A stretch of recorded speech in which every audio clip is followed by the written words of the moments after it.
Hello, everyone, and welcome to the Jeffrey Epstein Show. I'm your host, Bobby Capucci, and this is Daily Drop number 233. A quick update before we jump into our article for the night. If you're interested in co-hosting a segment with me and you have not sent me an email yet, make sure that you get those emails sent in to me by Wednesday. Because on Friday, I'm going to select the person who is going to get the chance to co-host the segment with me. Now, the show where you'll be co-hosting will be Tuesday night's show, the Daily Drop, the 30th of June. So if you have already sent me an email in regards to this, I will be sending out responses this week. If you do not receive a response from me, make sure you email me again. That way I didn't lose it in the mix. And then on Friday night's episode, I will announce the person who won the contest, I guess you would call it, whatever you want to call it, the drawing. And we'll keep doing it every month, at least one episode per month. And I think it'll be a cool way for us to interact a little bit more, right? I'm not, super active on Twitter or anything like that. Mainly, I just post about the show. I don't really engage too much on there because it's such a swamp.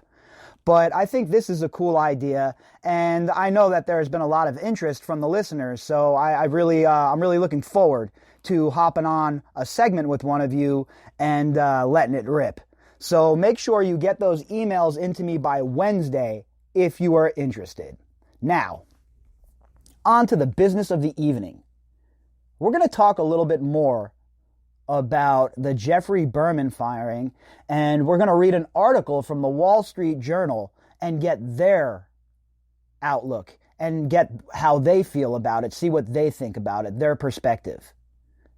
Because I've been reading a lot of articles, and I find it very, very concerning that the legacy media is once again forgetting these survivors and Jeffrey Epstein.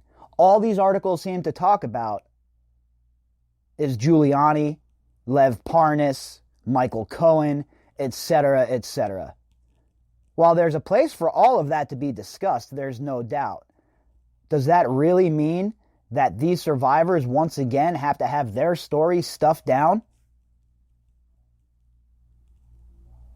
It's pretty concerning to see this. You would think that the prosecutor who was embroiled in a war of words with the Prince of England and a man who is supposedly chasing down the co-conspirators of the most prolific sex trafficker in the nation's history, well, you would think that that would warrant a little bit of, article space, a few hundred words perhaps. But again, the legacy media shows its true colors. The legacy media does not care about these survivors. The legacy media only cares about playing politics. The headline, Trump administration move disrupts U.S. Attorney's office in Manhattan. And again, this is an article in the Wall Street Journal. And the author is Rebecca Davis O'Brien and Sadie Gurman. Attorney General William Barr's removal of Jeffrey Berman from his job as Manhattan U.S. Attorney over the weekend rattled the leadership ranks at one of the most prestigious prosecutors' offices in the country and could test relations between the Justice Department and Capitol Hill. All right, first off, I'm going to go out on a limb here and say that the SDNY is no longer considered a prestigious prosecutor's office to anyone who's really paying attention. What exactly have they done as of late to give them the nod as a prestigious office? Mr. Barr late Friday said Mr. Berman would be stepping down, which was news to Mr. Berman, who refused. He resigned on Saturday after Mr. Barr told him President Trump had fired him. And again, I have to reiterate, these guys all serve at the leisure of the president, no matter who the president is and no matter what you think of the president. The fact of the matter is the president is in charge of the executive branch and he is allowed to fire people for whatever reason that he wants. That said, I'm going to need to see a good reason for why you would fire Berman right now on a Friday night, 5 months out from away from the election. It does not make sense. It is bad politics, and it is certainly a strategy that needs some explanation. Because let me tell you, folks, it looks real bad for the Department of Justice right now. It looks like the dumpster fire that we all know it is. Now the rest of the world who might not have been paying attention, well, they could just take a look and see what sort of dumpster fire this whole entire Department of Justice is. The Department of Justice has been an out-of-control organization for quite some time. What's going on now, though, is it's under the microscope. The sudden leadership shuffle is playing out as several politically sensitive investigations are underway, and Democratic lawmakers say they want to look into whether those investigations played a part in Mr. Barr's decision. Now, pay special attention, folks, to what the subject matter they talk about in this article is, and you'll notice that Jeffrey Epstein is missing. And again, the cynic in me says that's because they don't want to put any of their faves on blast. Isn't that what Nancy Pelosi's daughter told us? The Manhattan U.S. Attorney's Office has been investigating the business and political activities of Mr. Trump's personal lawyer, Rudy Giuliani, and some of Mr. Giuliani's associates. Mr. Barr gave no rationale for the move. So we automatically just assume that that's the whole entire motivation behind it, huh? And what that is people coming from their echo chamber when they're looking at it. They're not looking at this clinically. They're not looking at this from a neutral standpoint. Everybody's going to look at this and want to pin their politics on it. And lost in all of that confusion is the fact that nobody is talking about Jeffrey Epstein and the fact that Jeffrey Epstein was being investigated by this same office. It is very concerning, folks. It is a very, very, very concerning turn in this case, in my opinion. People close to Mr. Barr said he had been growing unhappy with Mr. Berman for months and had been searching for a successor. Look, I could understand if Barr would have came in and would have removed Berman, but would have had a plan in place, right? You're bringing in the guy from the Security Exchange Commission, who is not even a prosecutor, to what is supposedly one of the highest profile prosecutorial offices in the nation, and you don't think anybody's going to have any questions or concerns, especially in a politically charged climate like this? Did Barr and Trump really think that they'd just be able to fire this guy and go on with their business? I honestly wonder what the hell is going on at the White House. He had considered removing Mr. Berman at least once last year, but put the plan on hold around the time Mr. Giuliani's associates, Lev Parnas and Igor Fruman, were indicted. People familiar with the matter said on criminal charges stemming from their alleged efforts to funnel foreign money into U.S. elections and influence U.S. politics on behalf of at least one unnamed Ukrainian politician. Oh, so cryptic. An unnamed politician. They were funneling money. Breaking news, morons. So was Jeffrey Epstein. So was his criminal organization. And not only were the people that we're talking about in our investigation here involved in financial crimes, they were trafficking children. And while you're busy chasing down Lev Parnas and Igor Fruman, the only two prosecutions we have in the Epstein case are the two lowly guards that fell asleep. Folks, put that in your pipe, smoke it, and ruminate on it for a minute. And if that doesn't launch you into orbit and get you fired up and get you pissed off, I don't know what will. Now, I'm not saying they shouldn't have pursued Mr. Fruman and Mr. Parnas, and especially Giuliani if he's up to no good. But how about you show the same moxie, the same zeal, and the same inner fortitude going after Jeffrey Epstein's co-conspirators as you do going after your perceived political enemies. These people do the same exact thing that Trump does, and then they cry about it when he does it back to them. You see, folks, they're all in on it. It's all a big-ass game. It's all rigged, and it is all rigged against you. Neither Mr. Barr nor Mr. Berman were available for comment, representatives said. The move will also create uncertainty at the Securities and Exchange Commission after Mr. Trump said he would nominate SEC Chairman Jay Clayton to succeed Mr. Berman. And again, Jay Clayton is not a guy that I want anywhere near this case.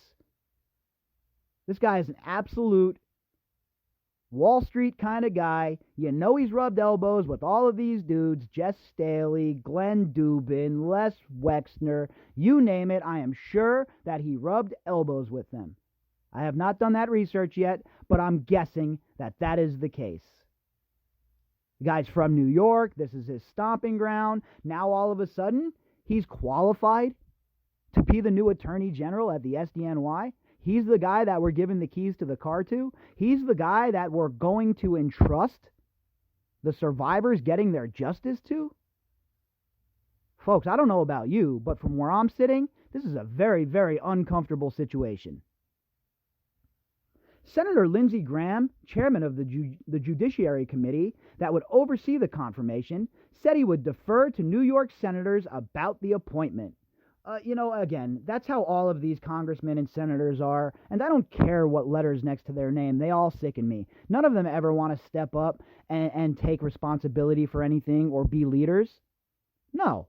All they want to do is sit around, BS, and enrich themselves on the back of the American taxpayer, and I, for one, am sick of it. These people never do their job. There's no oversight. Who is the oversight to the Oversight Committee? Didn't we have one of those knuckleheads in the middle of all sorts of insider trading? You see, folks, there's no penalties for them. There's no consequences for them. It is all a game.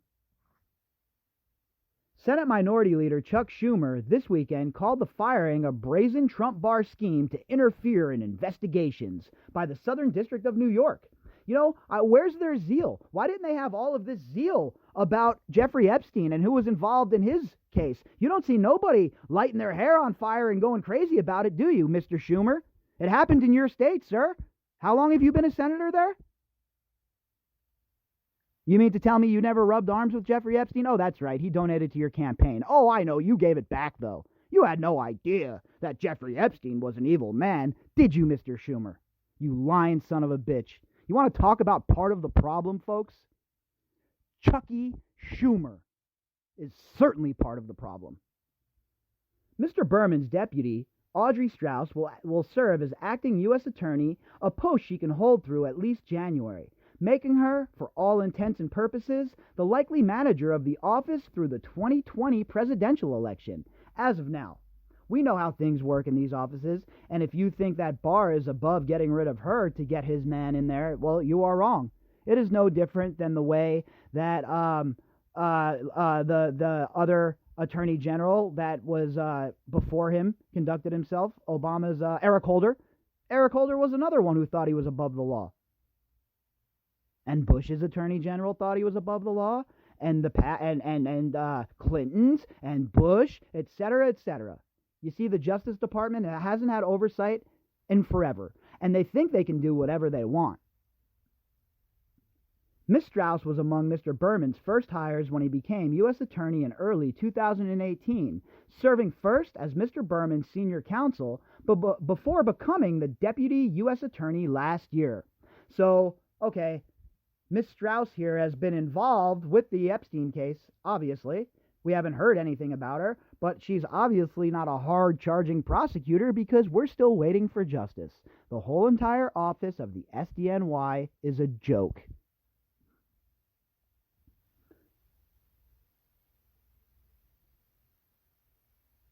Ms. Strauss is a veteran of the office.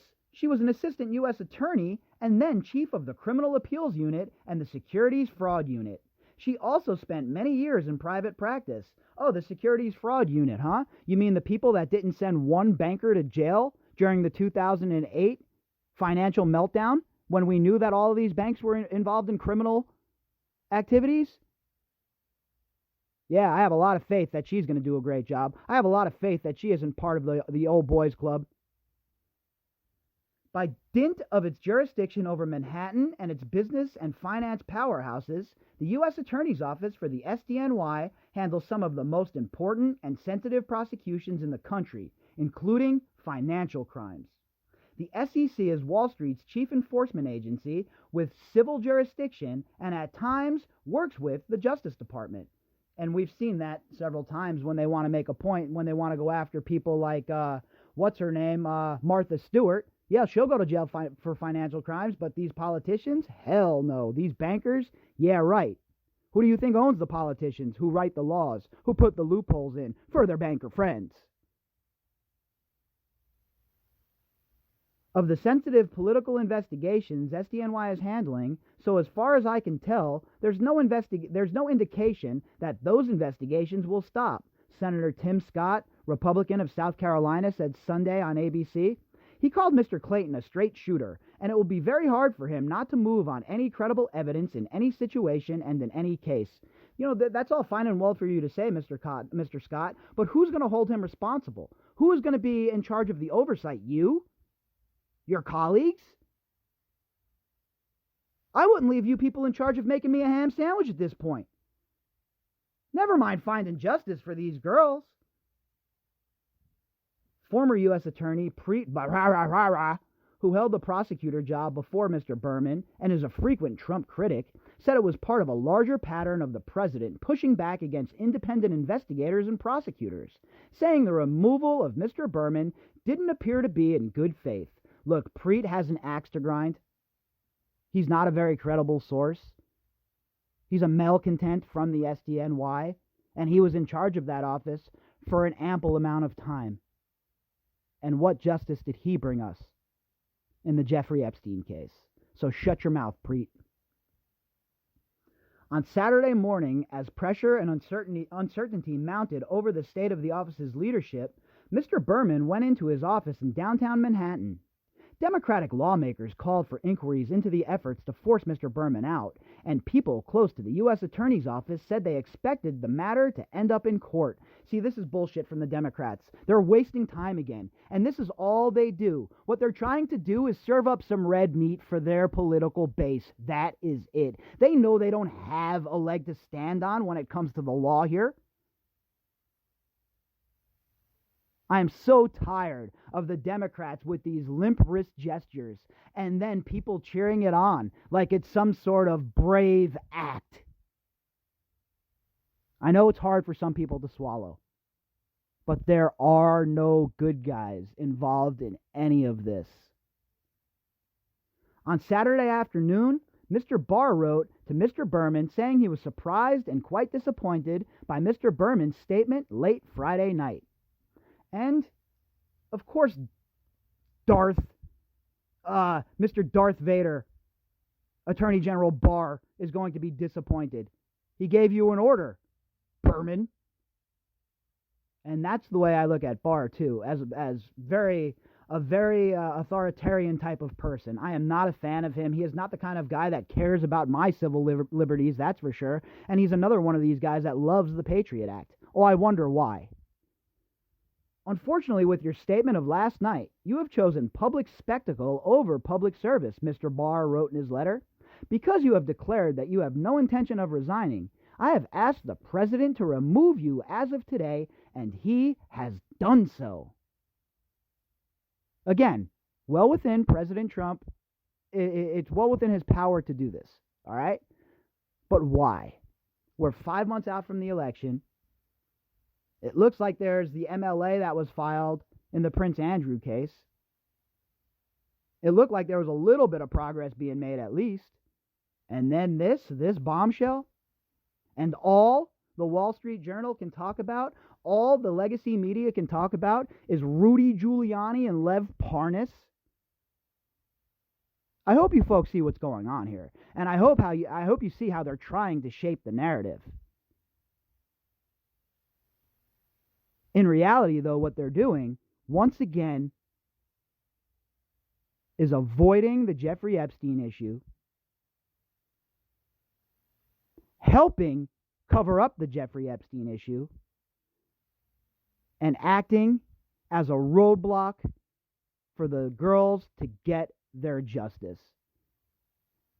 And that is because, once again, they are not giving the story the publicity it deserves. Lev Parnas and Rudy Giuliani, huh? again, it is important to follow that down and track that down. If those guys were involved in illegal money handling and illegal money bundling, and they were funneling money from foreign entities into the United States and they aren't registered as agents, of course that should be pursued. But do you really think that that is more important than an international trafficking ring that involves people at the highest powers, ex-presidents, current presidents, etc., etc.? Or is the legacy media once again trying to hide something? If you'd like to contact me, you could do that at bobbycapucci@protonmail.com. That's BOBBYCAPUCCI@protonmail.com. You can also find me on Twitter at BOBBY_CAPUCCI. You'll be able to find the link to the article within the description box, and you can also find the link to the GoFundMe account if you would like to help the podcast out. All right, everybody, I hope you all had a great Father's Day, and I will be back tomorrow with some more.